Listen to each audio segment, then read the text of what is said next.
ఓకేనా.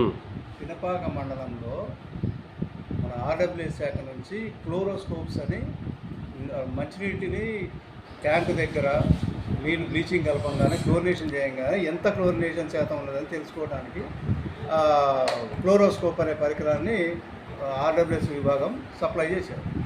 దీనికి ఈరోజు ట్రైనింగ్ ప్రోగ్రాంలో భాగంగా మా ఆర్డబ్ల్యూఎస్ ల్యాబ్ నుంచి మైక్రోబయాలజిస్టు అండ్ స్టాఫ్ వచ్చారు. వాళ్ళు ఈరోజు ట్రైనింగ్ ఇవ్వడం జరిగింది. దీనిలో క్లోరోస్కోప్లో ఎట్లా తెలుసుకోవాలి, ఏంటి, ఎంత వాళ్ళలో బ్లీచింగ్ కలపాలి, ఆ విషయాలన్నీ మా వాళ్ళు అందరి సెక్రటరీకి చెప్పడం జరిగింది. ఓకే. ఇప్పుడు మీరు ఇచ్చారు కదా ట్యాంకుల ద్వారా అన్నారు కదా, ఎన్ని గంటల లోపు వాళ్ళు ఎమ్మటే ట్యాంకులో బ్లీచింగ్ కలిపిన ఎమ్మటే చేయాలా, కొన్ని గంటల టైం ఉంటుందా?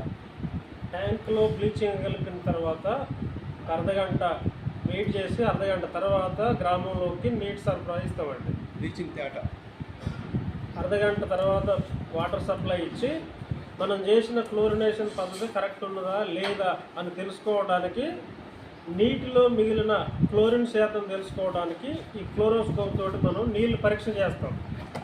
ఆ గ్రామంలో ఉన్న వాటర్ ట్యాంక్ నుంచి మొదటి పాయింట్, మధ్య పాయింట్, చివరి పాయింట్ అని 3 పాయింట్ల దగ్గర పరీక్ష చేస్తాం.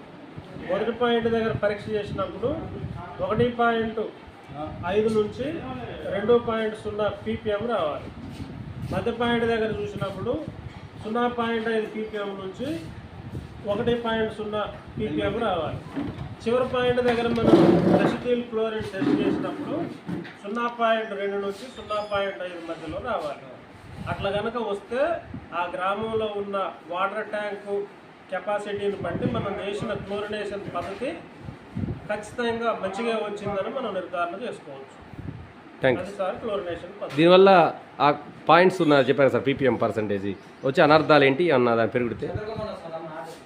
మనం వాటర్ ట్యాంకులో సహజంగా 10,000 లీటర్ల కెపాసిటీ కలిగిన ట్యాంకులో 40 గ్రాముల బ్లీచింగ్ తోటి క్లోరినేషన్ చేస్తాం.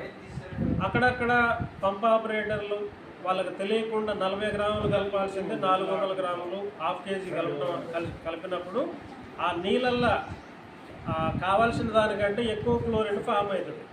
అట్లా ఎక్కువ క్లోరిన్ నీళ్ళల్లో కలిసి ఉంటే ఆ నీళ్లు ప్రజలు తాగినప్పుడు వాళ్ళకి వాంతులు, విరోచనాలు కావడం, కడుపులో ఉన్న పేగులు డ్యామేజ్ కావడం జరుగుతుంది.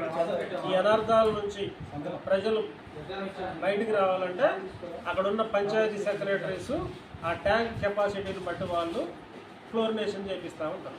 Thank you.